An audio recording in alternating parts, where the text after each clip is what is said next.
Hello, hello, hello. Good morning, everyone. Welcome to Cars and Coffee with Kenny Brown. I am Carrie Southworth with my co-host Brad Grissom. Okay, well, Brad's not coming on. You'll see him later. Anyway, we have a great show lined up today. As you know, hi, Brad. As you know, it is spring is in the air and track events and racing has started. And this is, I think, the most exciting time of the year. And so today we're going to tell you a little bit about the Kenny Brown Baer Pro4-R race brake kit that Kenny developed with Baer brakes.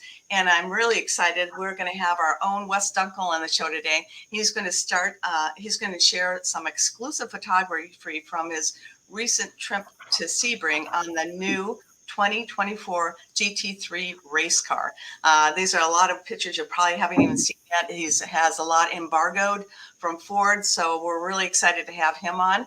And remember, we have our weekly giveaway, and we are going to be giving away a tumbler and Kenny Brown tumbler, and also issue to a subscription to Mustang Hub magazine. As you know, we love this magazine. Wes writes in here quite a bit, and it's a pretty cool thing. So anyway, that's what we'll be giving away. Let's see who's with us today. We have Tim Allen. Good to see you. It looks like Brian West is here. Calvin Goring. Great to see you as well. Bob Jones, Joe Johnson, Fred Frencher. I was just thinking about you. I pulled up my Mustang Times magazine that you sent me, so I appreciate that. Kenny's in this issue. And we have Bill Wellman, Rory Merrick. The other thing that we have today, and I don't think they've shown up yet, but there's supposed to be a contingency from IUPUI Motorsports Engineering people. We have hired a Ashton Graham. He's our engineering intern, and he goes to IUPUI, which is Indianapolis University, Purdue University, Indianapolis campus. That's why it's called IUPUI. Anyway, they're going to be joining us today. So if you're in the audience, make sure you say hi. We see Phil Jolly and Michael Bowman, Wayne Jones. Oh my goodness. It's great to see all of you. And Brad, what do you have any housekeeping that you need to take care of? Well, I do. Now that you mention it, for those of you who are viewing today, if you're viewing on Facebook, it's really important that you give us a thumbs up, a like, or in particularly a heart-shaped wrench. I guess that was one of Kenny's favorites. Also, if you're viewing on the Facebook Speed Therapy Society group page, you need to remember that unless you give Facebook permission to show your name, we cannot see who you are when you leave a comment on that page. You can switch over and go to the Kenny Brown Performance Facebook page. That's our main page. And you can leave a comment there and we will be able to see your name. If you're viewing today on YouTube, be sure to give the video a thumbs up. If you're not subscribed to our YouTube channel, be sure to subscribe and click the bell for notifications. I think that's pretty much it. I will post up some links to the social media pages in the comments here in just a moment. And Carrie, I think that's it for me for housekeeping today. Well, I think we're going to start right into the Kenny Brown Baer Pro4-R brake kit. As you know, we are big Baer proponents. Kenny's used Baer brakes forever. And this is a package that his son Paul Brown ran in the GT4 Pirelli. No, it's not Pirelli anymore, is it? Yeah, it's Pirelli World Challenge. Yeah, GTS Championship that he won in 2011.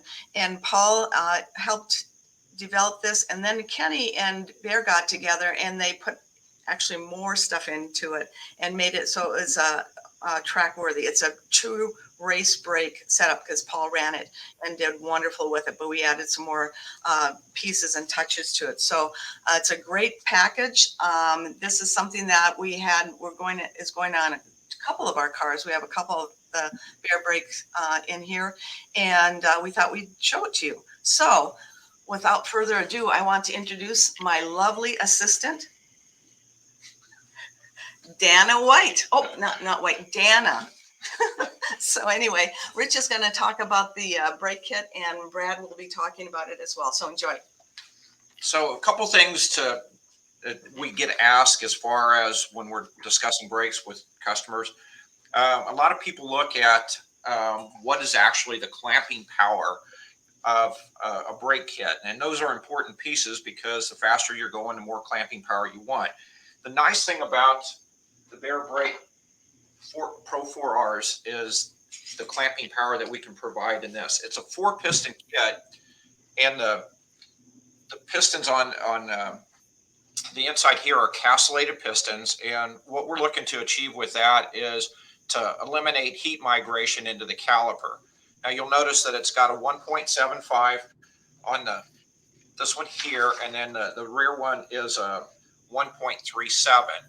Now the opposing piston, nice thing about that is it's a fixed caliper, and it gives it great clamping power. So this one's capable of putting out 2,400 foot-pounds of power, clamping power on the calipers.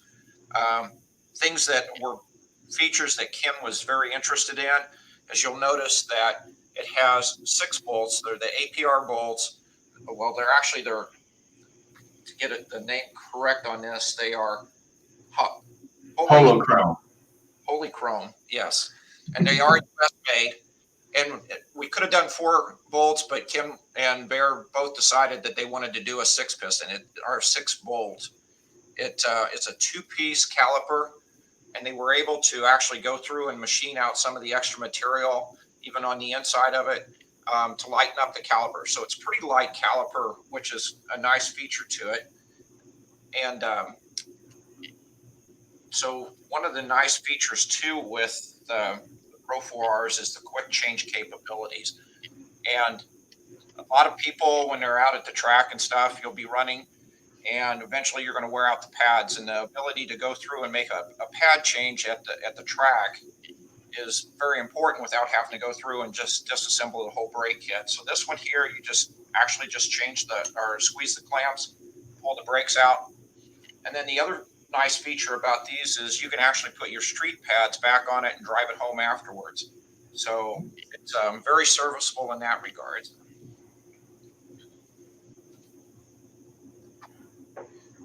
Rich, those calipers also have a really nice stainless steel pad abutments pin built into them as well, which does wonders for keeping the brake pad from wearing onto the surface of the caliper itself. Yeah, they're a little hard to see on the inside, but they actually run right here, and so they actually give it a very good guide for the pads to actually move on without having to dig into the caliper.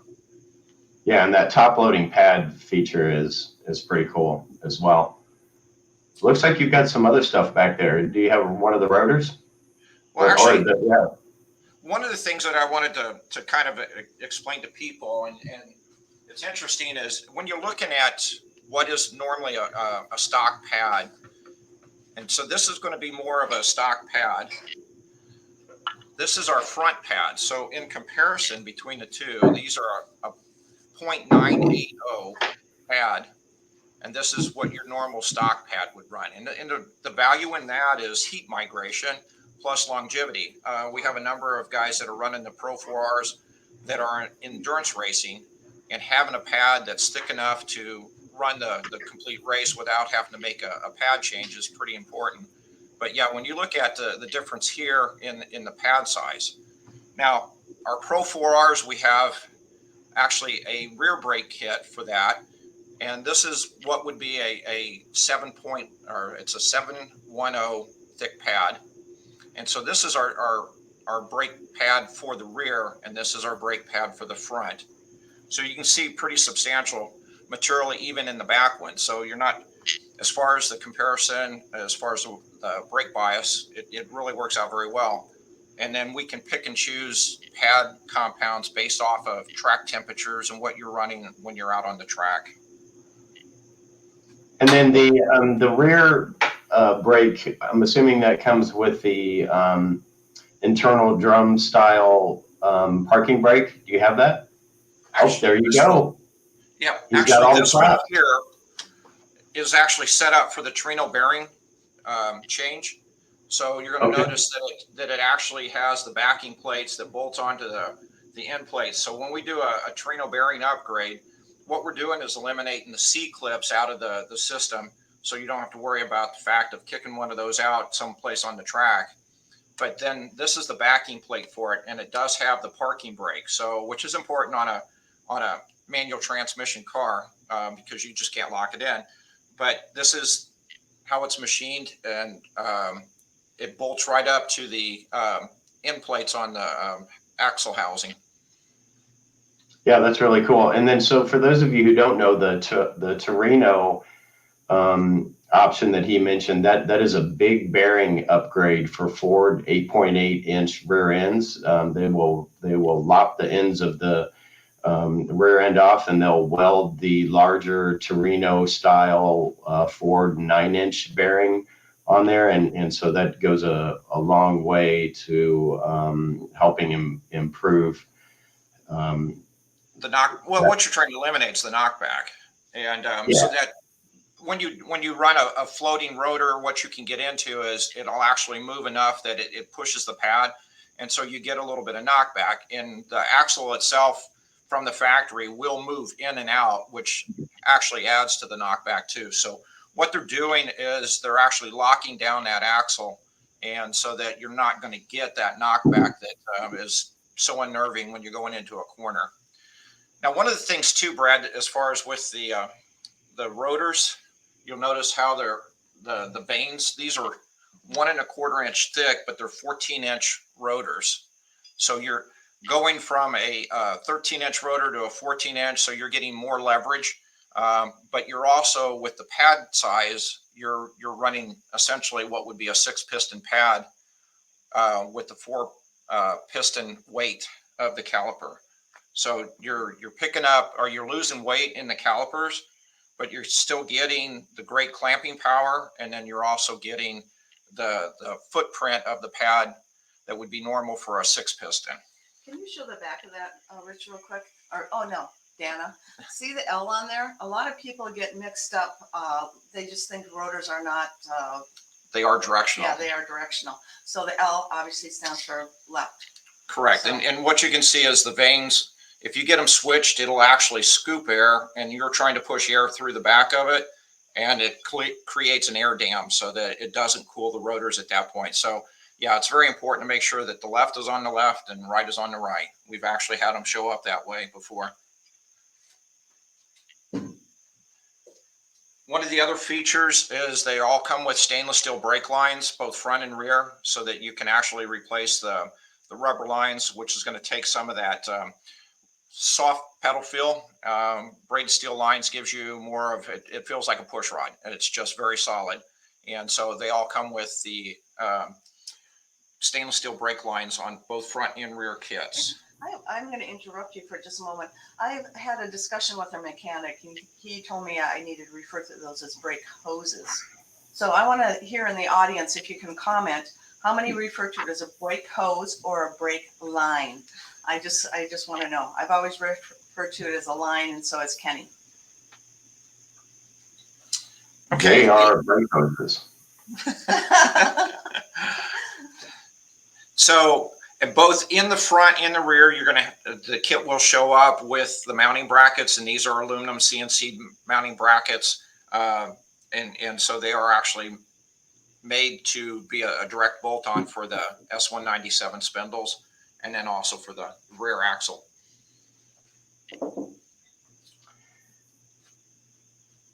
Of course, with the brake lines, you're going to get the crush washers, and all that comes in the kit. You're going to have all the mounting hardware. That all shows up with the brake lines, and it's all packaged together. What does it fit, Rich? Okay, so this kit here is both front and rear for S197 with the Torino bearing upgrade. And so we do both front and rear for this one. We also have a SN95 option, and then we can do both front and rear on the SN95 straight axles. On the IRS, we actually do a rate speed upgrade for the rear for the IRS cars, and then the Pro4Rs for the front. And the reason why we do on the IRS cars, we do the errata speed upgrade versus a complete kit is because the upright on the, or what some people refer to as a spindle, I guess, on the IRS is fairly flexible. So with a larger caliper and a larger rotor, you get quite a bit of pad knockback. And that's an issue that cannot be resolved easily. Yeah, and we're actually looking at the idea that here shortly we should be able to produce our own uprights for these, so that we can actually do a much stouter brake package for it, because the rear brakes do add a lot of leverage to it and has a tendency it wants to flex and twist the uprights. So they are on our website. We sell for the SN95, Fox, and S197 at this point. But if you're not, if this isn't a package you want, we also sell a variety of other Baer brakes products.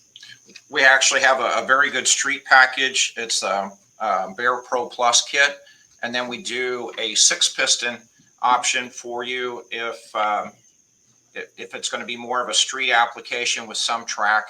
You can do a 6-piston extreme kit, and that's also available. So if you have any questions, just put them in the comments, and we'll have Dana step back in and answer them for you. Oh, I love teasing you. So we're going to get on to our next segment. But before that, I wanted to let you know a little bit about our weekly giveaway. Today, we're giving away the Fat Boy mug. We actually had to put 3 Kenny Brown logos on it because it's so fat. You see the size here. And we're also giving away a Mustang Hub subscription. And Wes, who we're having on next, does a lot of writing for Mustang Hub. So Cari, yes. I have a question for you. Sure.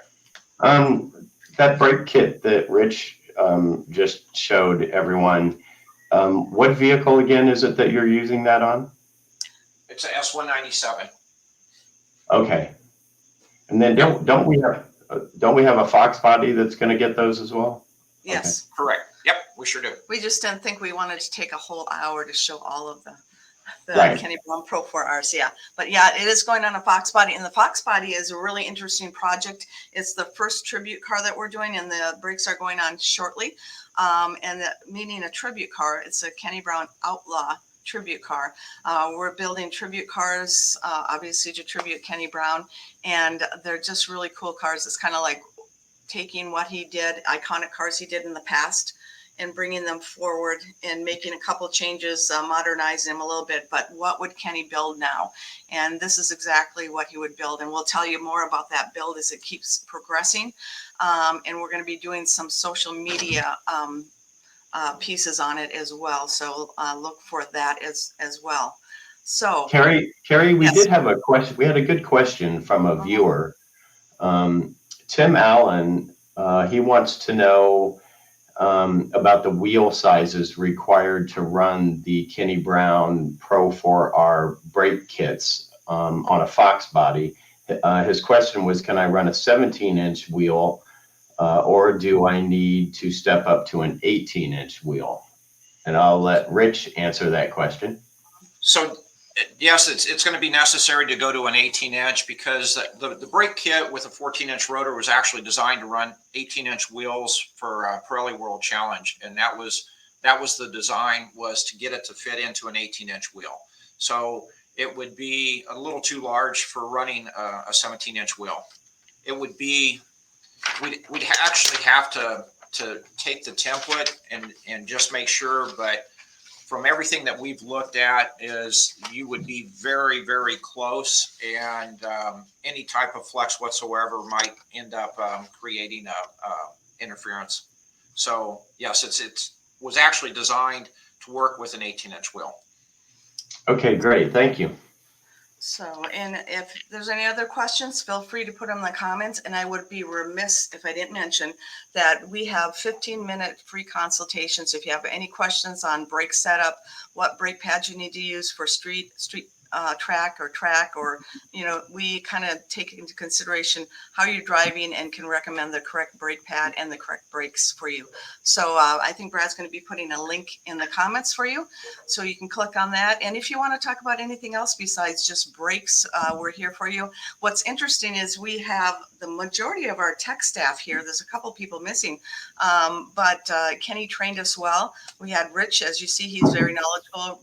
Brad is, and then our guest is Wes Dunkel, and he works with us and answers lots of tech questions and takes some 15-minute calls as well. So we're pleased that we have such a strong tech background. So take advantage of it with that free 15-minute call. Okay, without further ado, we are going to introduce our own Wes Dunkel. Now, he is an automotive photographer extraordinaire. He is an author. He has written the book right here, Ford Mustang, How to Build and Modify Your 2011 to 14 Mustang. It's just filled with information. If you have a S197, it's a great book. Even if you're just interested in car, you're a car geek, this is a great book to pick up. And you can purchase it on our website or on Wes's website. I can't remember how you can purchase through Wes, but he'll tell us in a few moments. But anyway, we are so excited to have him here, and he is going to share about getting behind the scenes photography for the new 2024 GT3 race car. I can hardly wait. We're going to see photos that probably nobody else has seen, and he's going to share the story of how photographing. He was one of the, I think the first photographer to photograph this car, and Ford hired him. He's a Ford photographer. So let's welcome Wes Dunkel. Yay! Hi, Wes. Hello, everybody. Can you hear me, Cari? Yep, I can hear you just fine. Great. Yeah, great. I appreciate the kind introduction.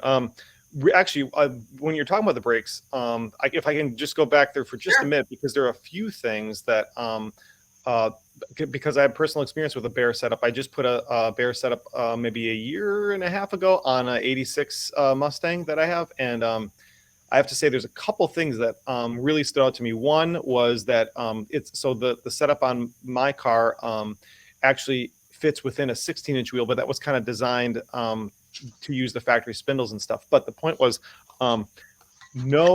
I was surprised given how the race, it's kind of the calipers are kind of 4-piston race type calipers, no noise whatsoever, drives just like a factory stock car. I mean, even in the back. So it also has their typical disc brake conversion in the rear, because 86 any drum brake rear ends are a nightmare just to drive. Even it's not even safe at today's speed. So anyway, on the rear, to address the pad knockback issue, the rear caliper is a 4-piston caliper, but it floats on some bushings. So it allows the axle the whole caliper it moves with the rotor when there's a little bit of backlash on the axles. So, but it rides on bushings, and so I thought, oh, that's probably going to be noisy. I've never heard any rattle, noise, anything from the rear end. And the parking brake cannot be overstated. You think, I don't really need a parking brake. You don't realize how often you use the park brake until you don't have one. And you're like, wow, I wish I had a park brake right now because I don't have a hammer or a piece of wood to stick behind this thing and the car's running.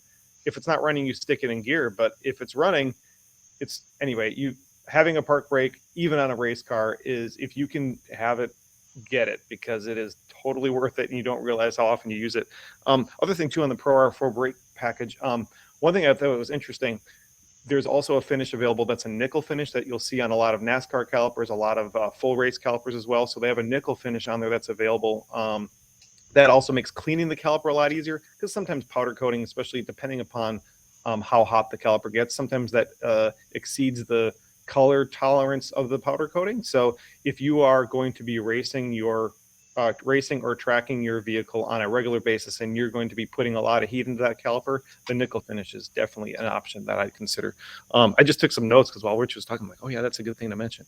Also, one thing that's interesting, there's a lot of there's a trend in calipers to be a monoblock caliper or a one-piece caliper. And the theory there is that, well, it's stiffer because it's one piece.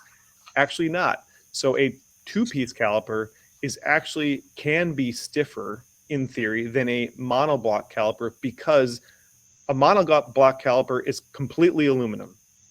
A two-piece caliper uses steel bolts that clamp the two sides of the caliper together. And by nature, those steel bolts are actually stiffer than aluminum in that area. And that's a very critical area where the bolts are. So in fact, on some F1 calipers, I think a few years ago, and I don't know if they still do this, they would forge a monoblock caliper, but they actually put steel pins or anchors in that forging to mimic what the bolts do. So you don't, there's some advantages to both, but the idea is that actually a multi-piece caliper is not less stiff than a monoblock caliper by nature. So that's actually kind of interesting. I think, yeah, and the pad changes actually, I think Kenny talked about this over the years too. There are street pads and there are track pads, and all brake pads have a certain temperature range, and you can't, there's no such thing as a pad that does it all. And that's true. So the point is, if you want to have a street pad and not, you can swap those pads easily. And that's one of the biggest hurdles a lot of times with the track cars.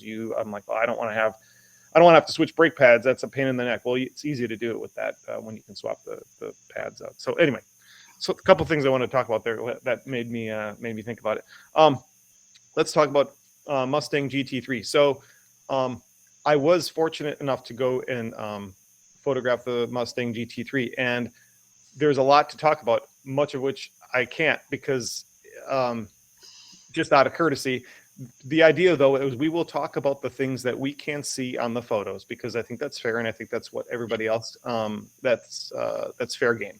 And so I'll show you the photos that were available to all of the media, and it's actually quite extensive because a lot of people didn't post all the photos, but they're all available for us to look at. So we'll kind of talk about the things that we can see in the photos, and we'll kind of talk about GT3 cars and all that in general. So should I share my screen here? I guess we'll try this. Yeah, why don't you do that? And if you have any questions, make sure you put them in the comments for Wes. And I think just Wes, you talking about adding more comments on the brake package and stuff like that. This just shows how deep our technical knowledge is. So thank you, Wes, for doing that. I appreciate it. Yeah, before you get into that, could you just share a little bit about your background and I know you started at a young age because there's a lot of people that are viewing that haven't heard your background before. So I'd love you to share that and where you are today.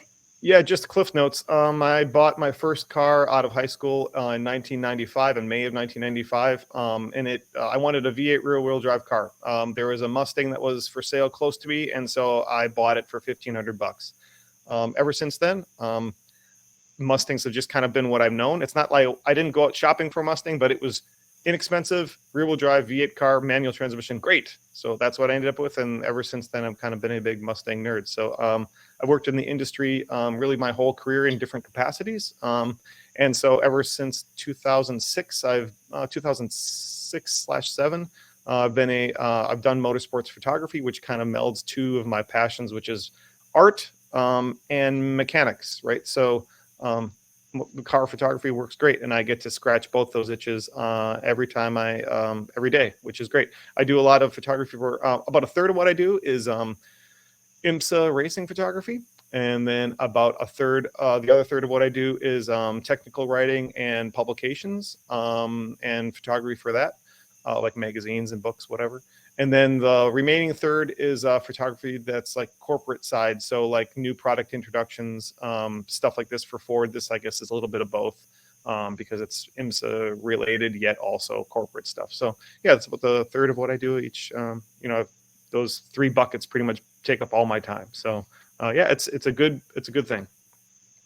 That's great. And we're really looking forward to hearing a little bit more about the GT3 car. So yeah, if you want to go into Brad, if you want to input here, if you want to start with the photos, because I'm sure you're going to be loading them up. Can you guys see my screen here or no? We can. Are you going to be showing them? Yeah, Wes? Yeah, I'll be able to go flip through them. So yeah, if you guys see here, is this working then, Brad and Cari? No, we can't see your screen. We can see your mug. There we go. We can see it. Great. That better? Yep.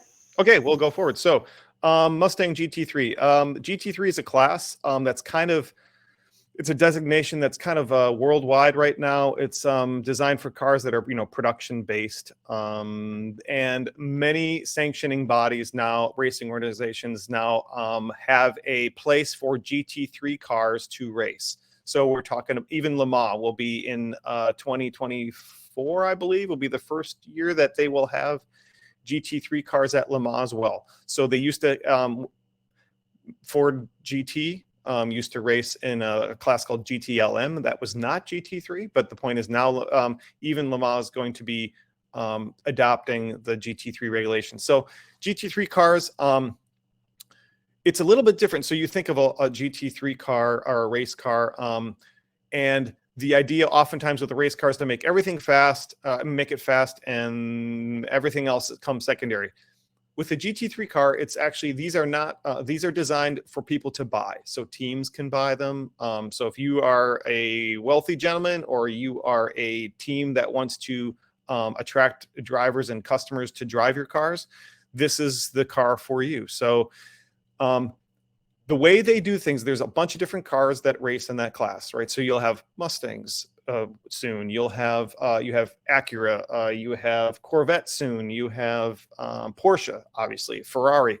All these different cars have to compete and have a level on a level playing field, roughly. So what they do is they achieve this parity with something called balance of performance, and that balance of performance uses a few different parameters to kind of make the cars equally fast over the course of a race. And that means that some cars may be faster in some ways and other cars may be faster in other ways. But the idea is, in theory, all cars would cross the finish line at the same time. And so the purpose is to highlight the teams and driver talent, not necessarily how fast each car is, because they're going to be different. So that's kind of something to keep in mind when it comes to looking at a car like this. So there are things in this car to make it fast, but the idea here isn't to make it the fastest, because if you're the fastest, they're just going to add more weight or make it more difficult for you to compete.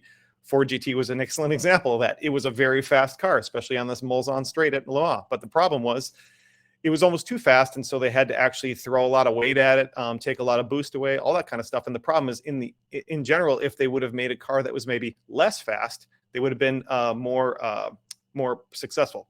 That being said, so anyway, that's a long way to say that we're going to talk about some of the basic things here, and not all these things are designed to make the car fast. They make the car reliable, make it friendly to customers, all that kind of thing. Anyway, so Mustang GT3 here, you'll see a couple of things that could probably stick out. Complete carbon fiber bodywork, right? So we have, I don't know if you guys can see my pointer here, but in the GT3 car, you have a lot of room to play in the aerodynamic situation. What they do is Hey, Wes? Yeah. We lost the photo sharing. You'll have to reshare. Not sure what happened to it. It just disappeared off the screen. I understand. Okay, let me try again. Yeah, it's fine. I think I know what happened. My computer went to sleep. So okay. I mean, my is it now? You can see it, I assume. Yep. Okay. Let me add it back to the stream. Now can you see, right?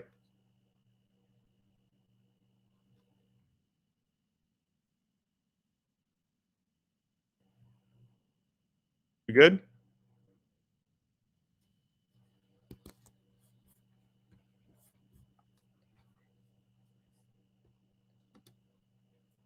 I assume we good there? I don't know. I can't hear you guys at the moment. Yes, we're good. Okay, now you guys are there, right? Yeah, but now we see like multiple screens. Okay. Yeah, now you see a car, right? Yeah, well, we see a lot of, there you go. Okay, there you go. Sorry about that. Okay, anyway, so well, let's see, GT3 car. So obviously all carbon fiber bodywork. In the GT3 regulations, the idea is you kind of build a car and you make sure that the car performs kind of in the window of where everybody else is at. And then you freeze that design. You say, okay, this is our car. And then they document everything and make sure that then going forward, you have to run those fenders. Going forward, you have to run those wheels. Going forward, you have to run the brakes that you said you're going to run. So you can't really make any big technical changes to the car going forward. So if you do need to make changes, you can lobby for that. But the idea is you kind of get everything squared away and all set in stone, and then you have to sell it to customers for them to race. And so you got to get everything right. So that's why you do a lot of testing. Anyway, carbon fiber bodywork, you can see that here. This car also, you can see where the exhaust comes out the side. That's obviously a change from, where the normal where the normal Mustang, exits. There's a couple different reasons for that, but the idea mainly is just packaging. You can only put the exhaust in a couple places with a race car where it's low, all that kind of stuff. So the idea here is just to get the exhaust out where you need to. So therefore, that exhaust gives it a pretty unique sound. It's more of a old school Cobra kind of sound versus a new, NASCAR kind of sound. So actually, NASCAR probably sounds very similar to this car now too. A couple other things we can see here, like here on the front fenders, you can see these large vents. That aerodynamics are a pretty big factor. Wes, can you hear me? Yep. You went backwards. So we're seeing the rear end of the Mustang, which is the last photo. We're seeing the rear end of the Mustang now. Yeah, that's fine. Yeah, there's several photos I have here. We'll kind of talk about different things. Is that okay? Okay, yeah. Yeah. So we have this is you can see here the front fender, though you can see the vents where the air comes through the front fender. So aerodynamics is a big thing on these cars, especially in the front, and air management around the front to create front downforce. So a lot of times to get the air for front downforce, you need the air under the front of the car, and then you need to get that air out somewhere. And a lot of times clearly here, it looks like it goes through the wheel well area and around the front tires. So that's kind of a pretty typical hallmark of modern GT3 cars. Also, you see a big diffuser in the back here too. Big diffuser makes, draws the air from under the car out to the back of the car and kind of blends the transition between the two to create more downforce and less drag. Big wing in the back here. So actually, we'll talk. But big wing in the back, of course, is the lion's share of the downforce, and also where you make adjustments, to the rear, to the balance of the car most likely, because the front you can't really make adjustments. There isn't really any adjustment on the front downforce. So we got the wing going on back there. Front wise, there's a lot of big air intakes in the bottom. That's where air obviously comes through, and you can see in the hood here these big vents in the hood. So that's where air comes out. Very likely the radiator, that kind of thing. So that's where a lot of the air for the cooling comes out through the hood. Not necessarily downforce though. All air that comes from under the car then exits the car elsewhere. So this is just kind of some neat morning stuff from Sebring. Sebring's a really nice track in the morning. There's lots of cool stuff to do there. So. More stuff. That's Joey Hand driving. And Joey Hand's been a very instrumental part in Ford's racing activities up to this point, which is great. So he's been a huge part of it. Kind of, as he's kind of describes, he's like, when Ford says jump, I say jump. So he goes all over the place. He races NASCAR when he's available to, and he does a lot of simulator work, all that kind of stuff. So they keep him very, very busy, which is good to see. Here, you can see too, the car goes over bumps pretty well. A lot of testing is just to determine not only to make it fastest, because what makes Joey fast in a car may not necessarily be what makes a less experienced driver fast. And in most GT3, well, there's two categories in IMSA. There's a pro category, and it's called GTD, and then there's GTD Pro. GTD has a gentleman driver, so it's someone who may be less experienced or they're not a professional, races with a professional. So they share the car together, two drivers, one non-professional and then a professional. In GTD Pro, there are two professionals. And so therefore the car is going to be set up probably a bit differently, maybe a bit more darty, maybe a bit looser. So the idea here when we're testing is to, make sure that the car doesn't have any bad vices, any kind of bad behaviors or things that would catch a gentleman driver out. So that's one way, one of the reasons you do a lot of testing. Here with the car too, you can see with the side exhaust, it's kind of glowing ahead of the rear wheel. All GT3 cars are required to have a catalytic converter. And so that is likely the cap that's glowing right there. It's a pretty free-flowing catalytic converter. So Also, that since they probably run at a lambda or at a air fuel ratio that's not necessarily perfect for the catalytic converter, it's probably going to be a little bit hotter than normal. Not sure how effective they are, but one thing that the catalytic converters do at the very least is they make the car quieter, which is helpful. So these cars are actually not that loud, which is a welcome addition. Just because when you start it up in the pits or the paddock and all that stuff, it's not ear-splitting, it's not ridiculously loud, which is helpful. More stuff from Sebring here. So trying to think too as we go through these photos if there's anything. I think brakes. I think that's one of the things that Brad asked about.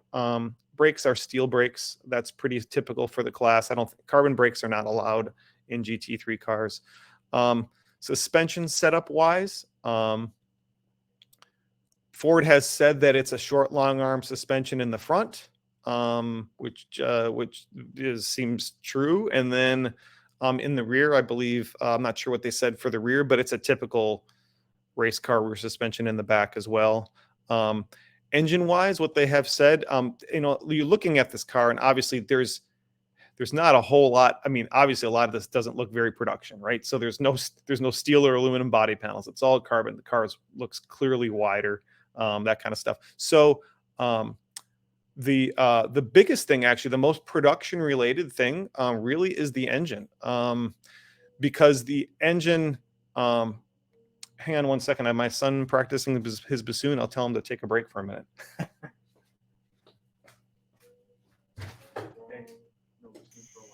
Oh, that's hilarious. And isn't this so normal when you're at home? Something makes noises. We have one of our mechanics here working on a car, and we said, okay, be quiet for the next hour. No air inches. Yeah, that's fine. No, that's no problem. So anyway,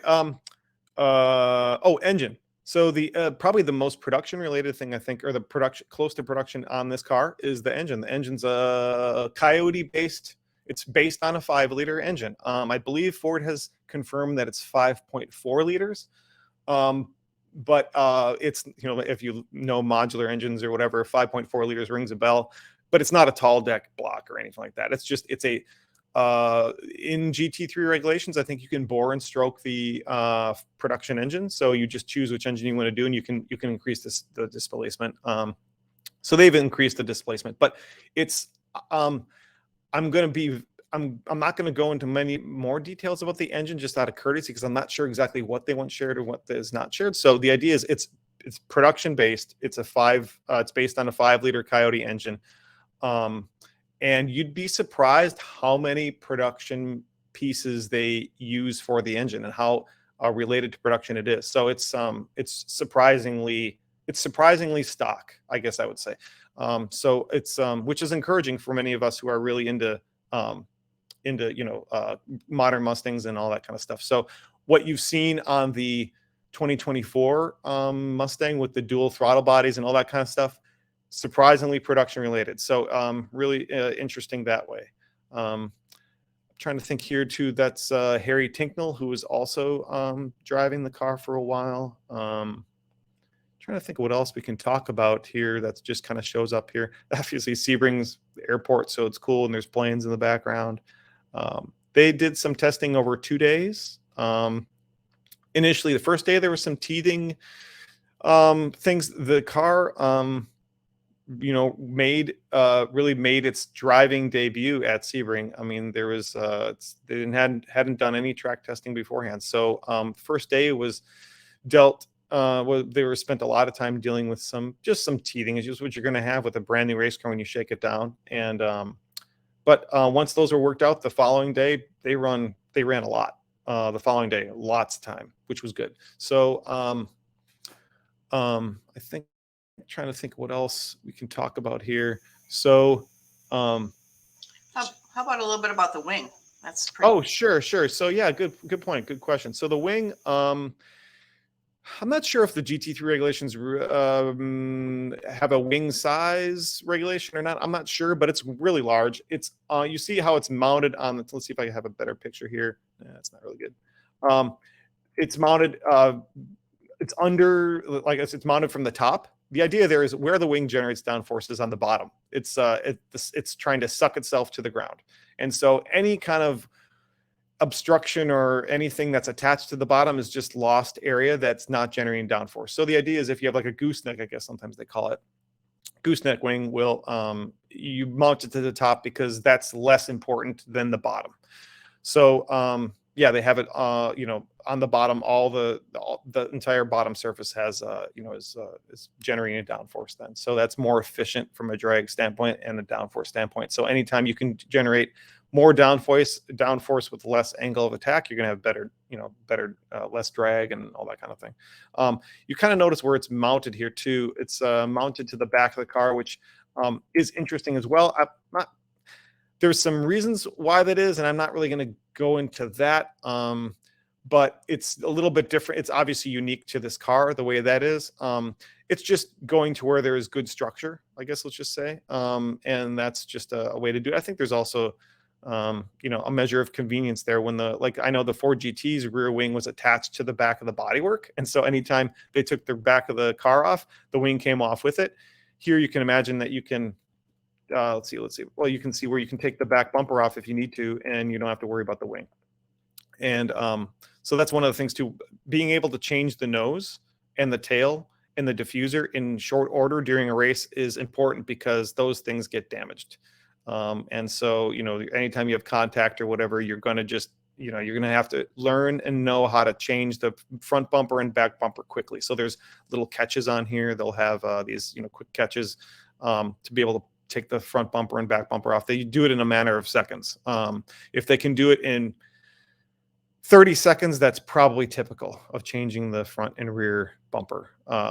Hopefully less if they're really prepared. Being a Mustang, it does good burnouts. And it should. There's two different regulations, actually, you'll see. So Le Mans does not allow you to spin the wheels on pit lane. I guess you could say the WEC rules, the World Endurance Championship rules, don't allow you to spin the tires on pit lane. Probably from a safety standpoint, all that kind of thing. I get it, but it's kind of boring. IMSA does allow you to spin the tires on pit lane, and so they will do it judiciously and prudiciously because that's a good way to warm the tires up. It doesn't really warm the whole carcass up, but it's just something to warm the tires up, and you don't risk a stall. You just drop the hammer and pop the clutch, and away you go. I'm not sure. Did you guys have? I don't have that document in front of me as far as questions. Yeah, you've covered most of the questions, and but we do have a couple of questions from the comments. Rory would like to know: are the hood scoops functional? He said it's looking like a Ford GT style. Yes, and yes. So a normal production car, you look at like our normal S550 or S6, any Mustangs. They are bottom breathers and they are bottom exiters. So what I mean is a lot of times the air comes in the front grille and then feeds the radiator, and then the rest of the air just kind of finds its way out under the car. Here, they don't want any, in a race car, you don't want any air going under the car that you don't want, that's not generating downforce. So here, cooling air comes in through the radiator, and then the idea is and you've seen lots of cars that have hood vents. That's not I mean, GT500 has a hood vent.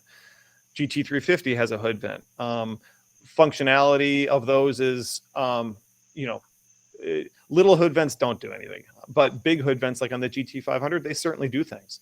And so the idea is if you can get the air coming in the radiator and coming out the hood versus hitting the firewall and kind of having to find its way under the car and packing air under the car, that's good. So this separates the two functions. The cooling goes through the front and comes out the hood. Downforce goes under the front splitter and finds its way out the car via like diffusers or whatnot under the car. So that's pretty typical. So yeah, those are definitely and you can see how on the rear wing here, we have a gurney flap. That's pretty, you know, Dan Gurney's and All American Racers kind of pioneered that idea of putting a little bit of angle iron here that actually creates a extra area of negative pressure to really keep the air attached to the wing all the way to the back. Same thing here. See these little lips here?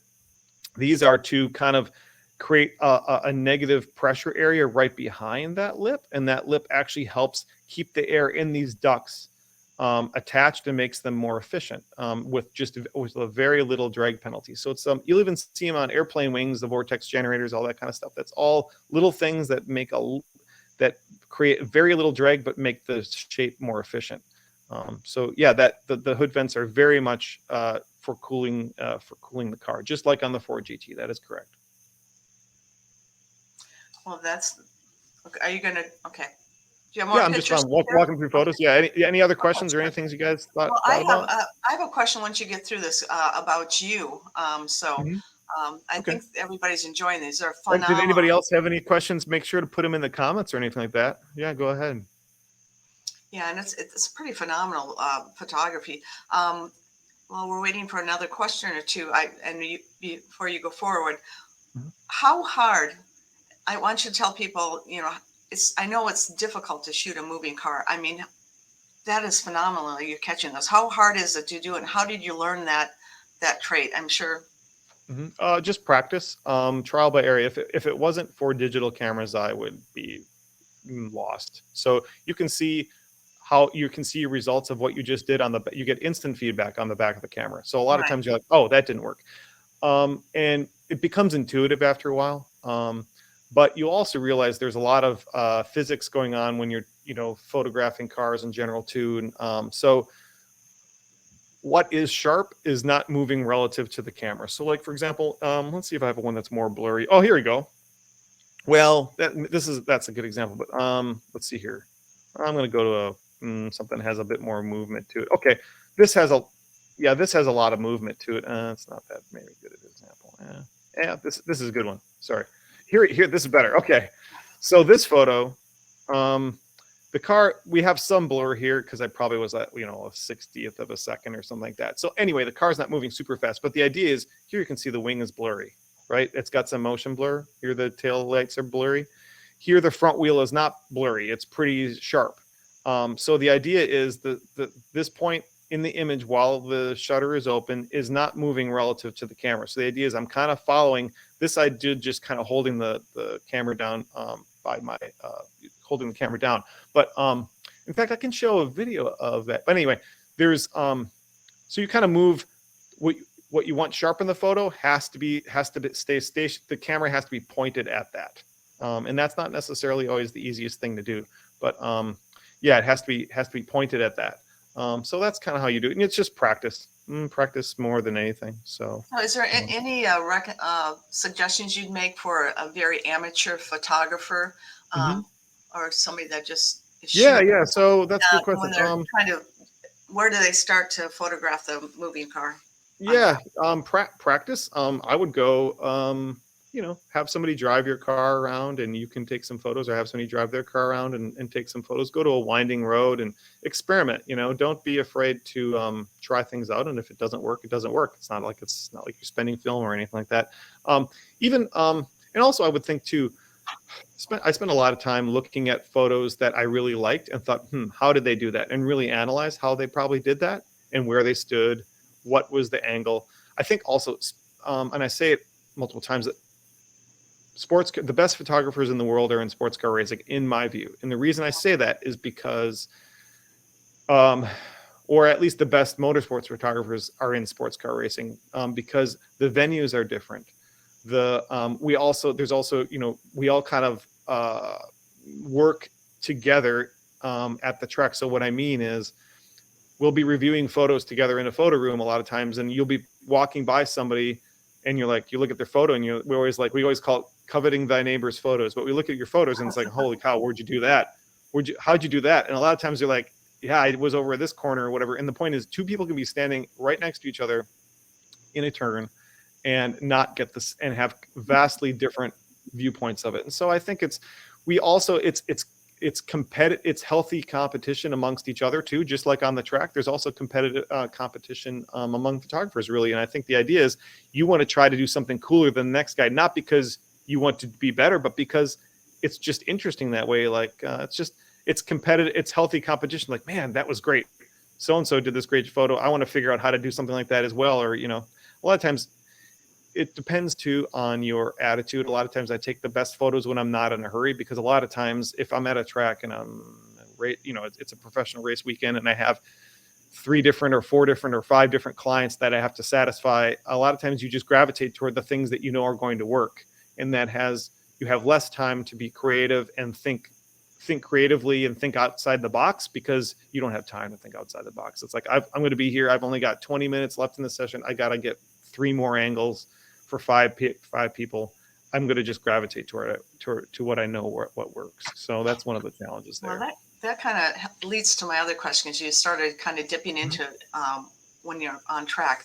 Can you bring us through the day in the life of a photographer for a 24-hour race? Oh, sure. Yeah, that's a good question. Just like the cruise, though, I guess maybe it's a 40-hour day pretty much. So let's just say you get up at 6 in the morning or 7 in the morning, you head to the track, which is actually pretty late. Usually I try to be at the track by 7 in most days anyway. It depends on what stuff's going on, sometimes earlier.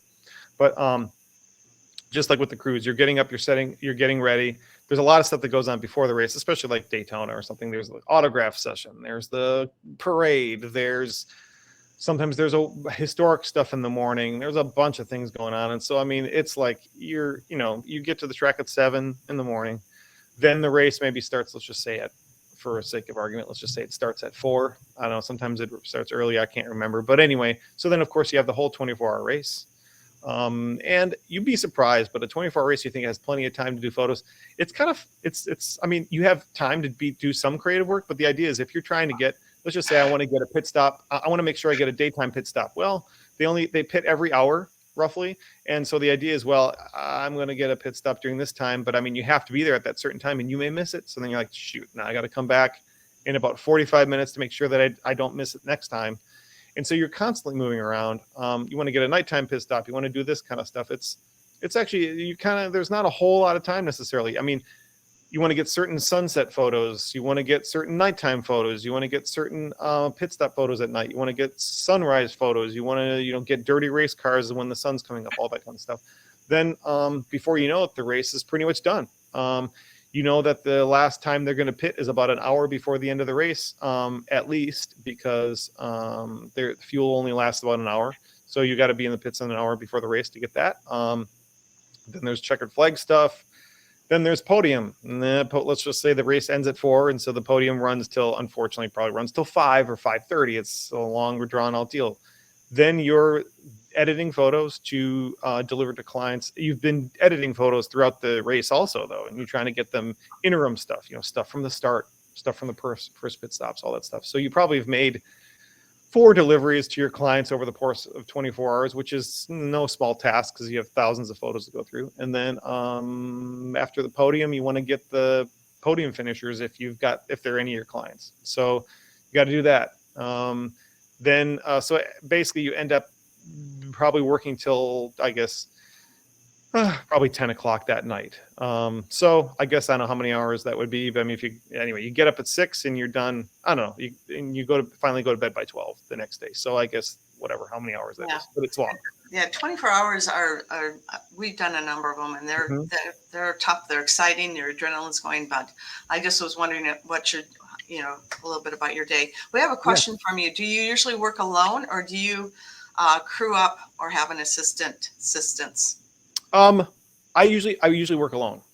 But that's true. Some people have assistants because depending upon how many clients they have. When it comes to photographing like a corporate deal, sometimes I'll have an assistant along just to help. Basically, voice operated light stands is what they are. So I mean, it's like turn the light this way, do it this way, back up, move that light over there. It just saves time because I can adjust the intensity of the light at different from my camera, but I can't necessarily change the angle or the location of the light.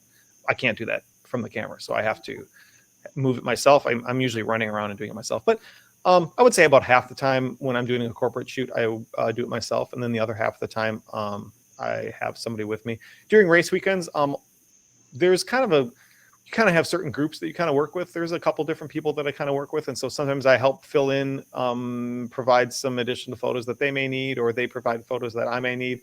When I did the Ford GT and Porsche's corporate stuff back in the a few years ago, a colleague and I shared Porsche and Ford together, so we both would complement each other on the work. So we kind of split it up. I'd be in pit lane for this race. He'd go in pit, not for the race, but I'm saying I'd make sure that my job would be, because we have like say hour and 45-minute races or 2 hour and a half races. I forget how long they usually are, but the point is this race, I'll be sure I'll be sure to be on pit lane when pit stops happen, because it's unpredictable when it happens, and you waste a lot of time, oftentimes sitting there waiting for pit stops to happen. And the point is, if other person is out there doing trackside stuff, that is helpful. So we kind of tag team it, double team stuff, and so that helps. Yeah, if that makes sense there too. Actually, and if you have another question too, I'm gonna actually find. Wes, we did have another question while you're looking for the video, I think is what you're doing. Yep. Tim Allen, who asked the previous question, he wants to know what's your favorite camera lens, I think, type of manufacturer that you use. Oh, yeah, sure. Actually, in here, I'm going to share my screen here too, because I think we've got some, this is a good one. I'm sorry, hold on one second. So, sorry, just I'm not able to talk and move my mouse at the same time. No, camera wise, I use Nikon stuff, but it's kind of just a matter of preference. Can you guys see my screen now? Hang on just a second, I'll add it. Okay. Okay, so looks like we're looking at the Ford Performance YouTube channel. Yeah. Yep. Actually, look at that. Look at that NASCAR photo at the top. That's a pretty snazzy photo. If I do anyway, that's my photo up there. Yeah, that's great. We did NASCAR stuff, man, 2 years ago or something in May. Anyway, I use Nikon photos, but it's just a matter of preference. I mean, Nikon photography equipment, but it's just a matter of preference. To me, Nikon stuff. I used to actually I had Canon stuff back in 2012, and I switched to Nikon in 2013, just because the people that I admired their work, they use Nikon stuff, and also Canon kept moving. It was more of usability. Nikon's controls are always in the same location. Their power switch is always in the same location. These different buttons are generally in the same location. Canon moves it around all the time, and it was irritating. They'd move the power switch. That's the most important button on the camera, and they'd move it from the back of the camera to the side of the camera to the top of the camera. I'm like, what are you doing? So it was just more of irritation. I was just irritated with it. And at the time, I needed to upgrade my equipment wholesale at the time. So I did a wholesale change, and I just switched to Nikon at the time. And I'm kind of glad I did, just from the standpoint that things have been really consistent for me. And I'm old, and I'm set in my ways, and so I don't want to change. So Nikon, I do not have mirrorless cameras yet. Most people have mirrorless cameras, at least to some extent right now. To me, when I change my equipment, my philosophy is the devil I know is oftentimes better than the devil I don't. And every time I change equipment, a lot of times I'm like, oh, this is going to be all positive, but there's usually some things that I don't like about a new equipment, and I'm like, darn it, I didn't know this was going to be a problem. With mirrorless cameras, there's going to the mirrorless cameras were not there. They didn't work well for what I wanted to do yet. The newest mirrorless cameras are finally, I think, on par with a standard, SLR camera as far as speed, usability, and all that kind of stuff. And they offer several big advantages. So the new Nikon Z9 is one that if I was going to switch to it, I probably would. My thinking is I'm going to probably wait for the next generation of that if it comes out, to know that, it's going to be even better than the one before. So, but for me, buying a new piece of equipment needs to solve problems. I'm not a camera enthusiast. I'm a problem solver. And so if a new piece of equipment doesn't solve a problem, I'm not buying it. I'm just not buying it just to have something new. That's just not me. To me, cameras are, people say it all the time, cameras are tools, but to me they are tools. They're not, I'm not into it. Cars, I like cars. Cars are not tools. Wes, real quick before we get to the video. Yep. We asked Jeff Jacobucci, who is viewing today. Wes, Jeff pretty well, because you see him on IMSA weekends. Yeah. Jeff assists with tech inspections, all things technical for IMSA. And so we asked him about the wing, and he noted that each car is homologated differently as to the wing. So they're not all exactly the same. So what he's saying is each type of car, whether it's a Mustang, an Acura NSX, a Ferrari, a Porsche 911, each car has their own wing spec. So the same size wing that a Mustang uses may not be the same size wing that's used on say a 911 or a Corvette. Cool. Yeah, that makes a lot of sense. Yeah, I wasn't exactly sure if they had like a length spec, but generally with GT3, the thing that's kind of cool about it is that you can manufacturers can kind of show up in general with whatever they want.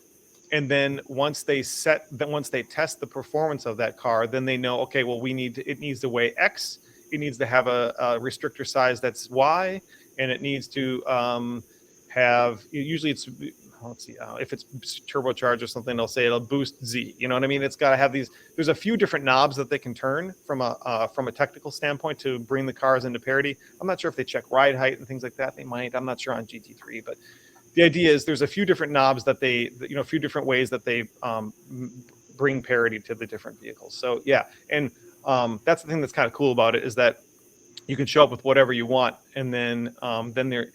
You don't want to be way out at the window, because then you're going to have a lot of well, if you're really slow, there's no way to catch up. But if you're way too fast, there's going to be some advantages of weighing 300 pounds heavier than the next car as far as tire wear and all that kind of stuff is concerned. So you want to be in the window, you want to be in the ballpark, and then let the adjustments do their job from that standpoint. One more question before you show the video we have from Joe Johnson. He's wondering if you have any shots of the engine bay.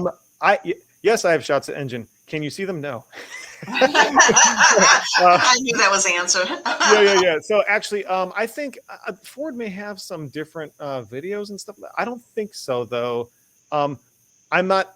It may. Yeah, as far as I know, I'm. Yeah. And I appreciate the question. I only am going to. This GT3 program is very high profile as far as Ford's concerned, and so I'm only showing the photos and talking about the photos of what they want to have visible, and it's for good reason. So there's lots of stuff for the engine. But like I said, I think it's production based. It's a really refreshingly production type engine in a race car. In fact, you think about back to the 60s or whatnot. Trans Am, engines in Trans Am and all that stuff were NASCAR engines way different than production engines, especially nowadays. There's no production engines that are in NASCAR. That's all, they're all race spec pushrod engines, which there's no pushrod engines in cars anymore except for GM. But the idea is the engines are usually way different in a race car. On the GT3 car, it's quite different. The chassis is completely, the chassis is very different, from production. I mean, it's production based, but everything's been kind of massaged and breathed on.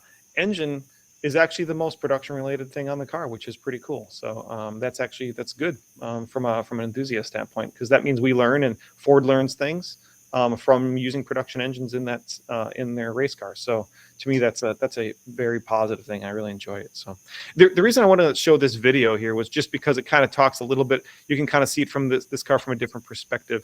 Now, I don't know if the sound is going to work or not. We'll see. But let's try this here and see what you guys can see this screenshot of the video, right, before it starts? Yeah, we've got it. Okay, great.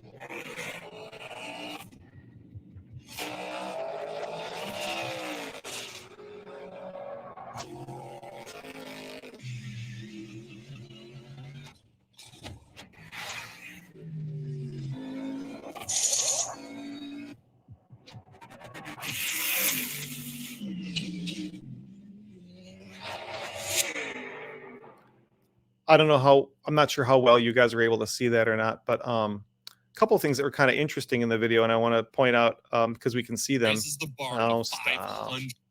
Anyway, were you guys able to see that video a little bit? Yeah, we were. We definitely were able to see her. Pretty impressive. Okay, great. So a couple things. You talked about photography. That the thing I was gonna kind of address that reminded me of the video was here in the video. You can see. Let's go back to the video. Yeah. So here, that video of the burnout that I was talking about before, where I'm kind of focusing on the front wheel. here it's just I'm kind of holding the camera down, and this was just a muscle memory and experience kind of thing. But here, that's where sorry, it got blurry there. Sorry, hang on. So I'm pointing the camera, at the front wheel, more or less, a little bit above it, because I want the car to be framed in the bottom. But the point is, I'm not looking at a screen or anything, because it's a little bit laggy anyway. So this is just not looking through the camera, and just kind of, it's a wide angle lens, so you're gonna get the car in there, but you want it framed right. So that's a lot of it's just experience and I'm literally just using my hands to follow the front tire area, the nose of the car generally, to pan with it. Other thing that was kind of interesting though too is if you go back, it's on the Ford Performance website, the video, but you watch the tire as it goes over the curbing. Where did they show that? It was kind of here. It was a slow motion kind of deal. Anyway, you could see the tire go over the curbing, and you can see the tire move laterally on the wheel, because it's under load. It's providing lateral force, and then once it hits a part in the curb that's like a valley in the curb, it springs back. So it sits there and bounces. It's not, when you go over curbs, you think your tires are bouncing up and down over the curbs. They are a little bit, but most of that, what you feel in a turn when you're on a curb, is the tire moving sideways, back and forth on the wheel. That's the big shudder that you really feel is when you're driving straight over curbs, it's just up and down. But when you're going through a turn over curbs, the tire springs back and forth, because it's wobbling, and it's gripping and not gripping, and gripping and not gripping. So it's really that was kind of an illustrative that they showed in the video, the slow motion part with the tire kind of wobbling over the curbs, and that's a big thing that it was really cool that you can see in a video that you can't see in photos. Wes, we did have a couple of other questions. I'm pretty sure I know the answer to this one if we can't talk about it, and I can't see who's asking the question. They're obviously viewing on the group page. It just says Facebook user. But it says, can you say if there are two throttle bodies? And I'm guessing the answer would be no, because it's a lot harder to balance out performance using two throttle bodies. I don't know many manufacturers that do use two throttle bodies, at least in like a racing scenario like that. Right. And they obviously they run this engine in the V8 supercar series already. That has I understand where you're a single throttle body with a very small restrictor. Right. Wes, what were you going to say? No, it's good. No, that's a really good question, Brad. Sorry, I didn't mean to interrupt you. So I'm not going to say whether or not it has two throttle bodies. I think it's fair to say that what you're saying, Brad, makes a lot of sense. This engine, I'm not sure how. So there is the V8 supercar engine. They do share. I think the V8 supercars engine is also 5.4 liters. I'm not. Yes, totally it is. sure. Okay. Yeah. So I couldn't remember at the time.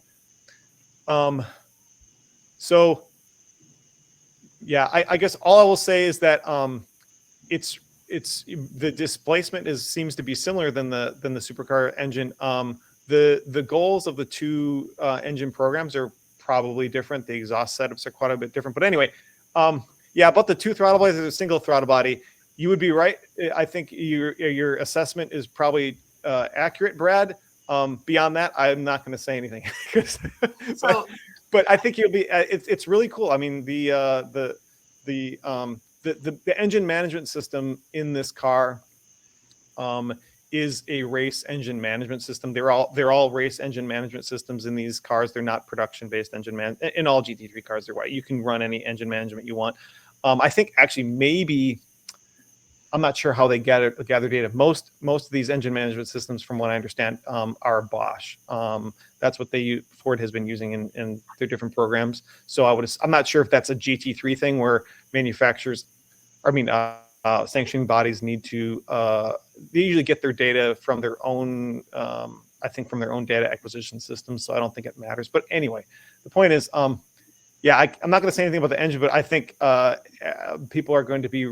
It's going to be refreshing how production rated the engine is. It's a really good engine. It's really cool. So anyway, and then another question we had from our friend Rory up in Canada. Is this a solid axle car? And of course, the answer to that question would be no. They Right. haven't used. They haven't used solid axle stuff in a long time. That's really. I won't comment about what suspension the car has. But I think, you know, there's advantages to solid axle and not, but most of those in a road racing situation are not.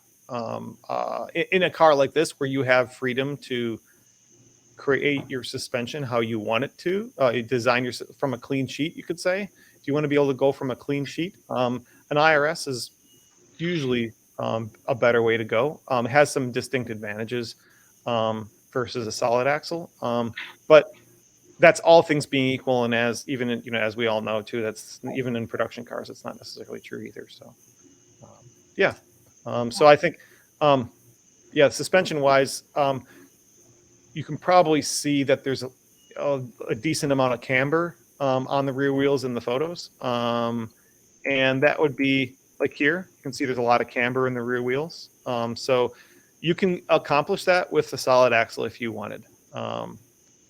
But I guess, yeah, since we really can't see what the suspension looks like in the photos, I'll just leave it at that. So we really appreciate you joining us today, Wes. Before we let you go, I wanted to know, where can we find you? I know you have on your social media channels, you have stunning photography. Not just sure. Yeah, so there's a couple things. So probably the best way, let's see.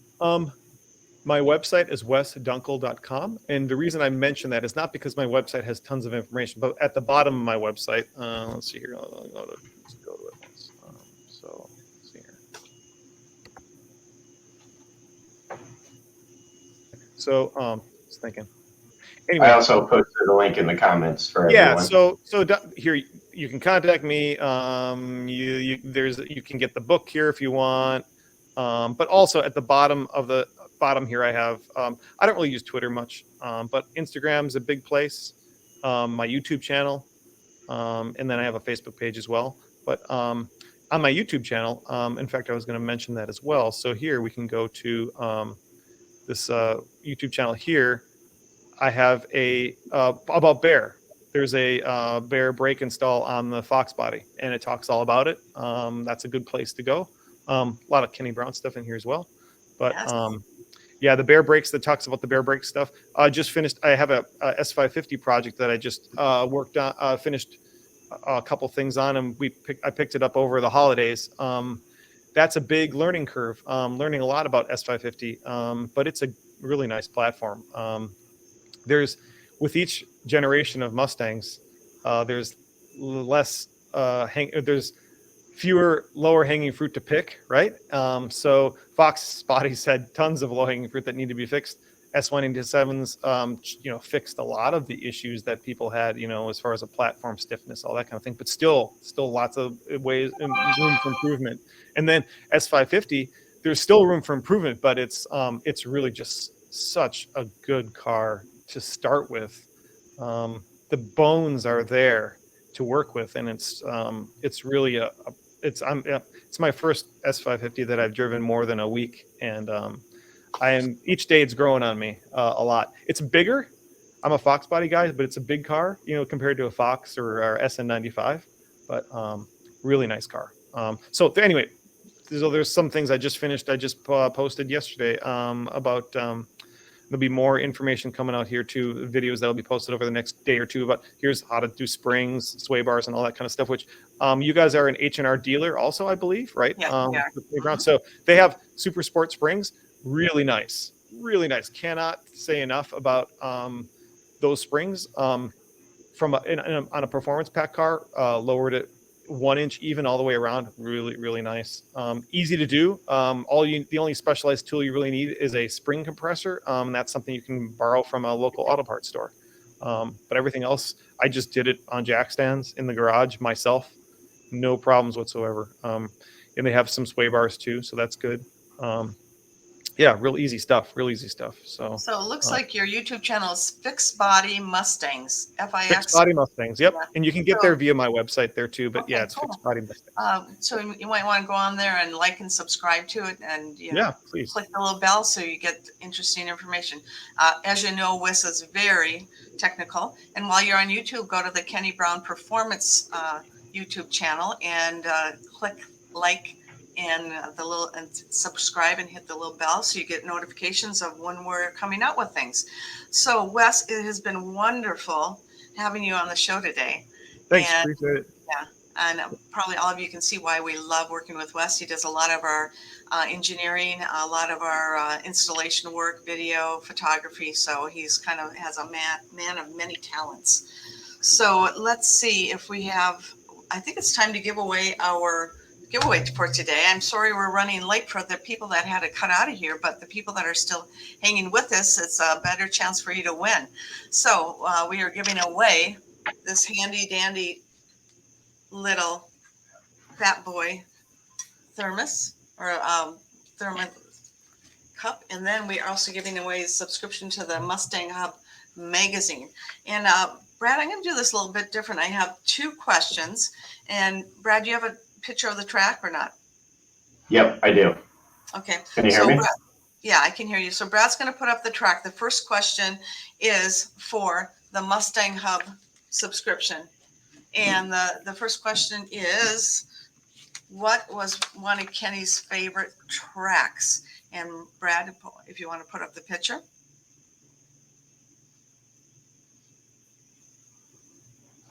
Hey, can anybody guess that? First person that guesses what was one of Kenny's favorite tracks, put it in the comments and with your name, and you will win the Mustang Hub magazine.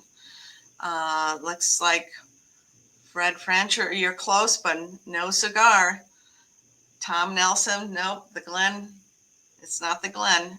That was his favorite track. This is one of his favorite tracks. So, Jeff, you can play too. Don't get to play. Oh, you know what it is. Yeah, Jeff, I guess you can be on the next question though, Jeff. Oh, Bob Jones can't do it because the screen's frozen. Oh, Calvin Gordon, Road Atlanta. Oh my goodness, you guys. How long have you been with the program? Some of these old people that have been here forever. Road Atlanta. Nope. Let's guess. Starts with a road though. Brad, are you surprised we're not getting any answers to this? I am. I'm totally shocked. Indianapolis Raceway. I'm glad you guys are all participating, but it's close. Lucas Oil. Nope. It's not close to Indianapolis. I should say that. It's out of all the tracks, though. It's probably, how far away is it? I can start talking about it. Well, anyway, Kenny worked here in 1986. He ran the Skip Barber show program at the track, and he loved that. I think that was one of his best. Hint. Okay. I got a hint. So they have the best deep fried cheese curds. And their bratwursts are wonderful too. So it looks like Fred actually did get it correct, followed by Calvin. Yeah. Okay, so Fred, you win the Mustang Hub Mustang magazine subscription. So we'll get that off to you. And then the next question is so Road America, he's talked about his Road America experiences quite a bit. What is the one thing that he still has from Road America? What is the one piece it's a physical piece that he still has from Road America that he probably should have given back? But anyway, he ran the Skip Barber program in 1986 at Road America for the summer. And he had a great time there. I think it was one of his best summers he's ever had. He was married at the time, and he obviously still had those commitments, but he was there alone, just kind of having drinks every night, carrying on like a motorsports person would. So Fred Francher, you won again. Oh my goodness. So well, Paul Dondero did. Oh yeah. He did chime in. Okay. So I think we never let anybody win twice. How's that sound? So Paul Dondero, that's the key to Road America from 1986. That's all it took to get into that track. So he had That's the key to the front gate. Yep. Can you believe that? So look how small it is. I mean, it's not that big. But anyway, he thoroughly enjoyed that. He used to had a Porsche at the time.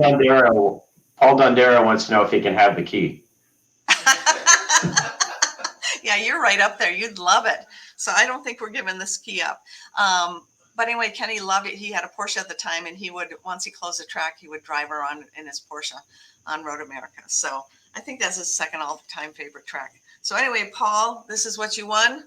We always give weekly No, that's giveaways. Fred. That's what Fred. Oh, that's what Fred wanted. Fred wanted this.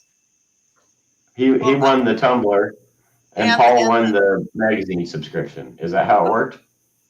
Oh yeah, no, well, I'm sorry. Fred won the magazine subscription, and Paul won the tumbler. Yes. So there we are. So you'll love this, Paul. And let's see what else we have.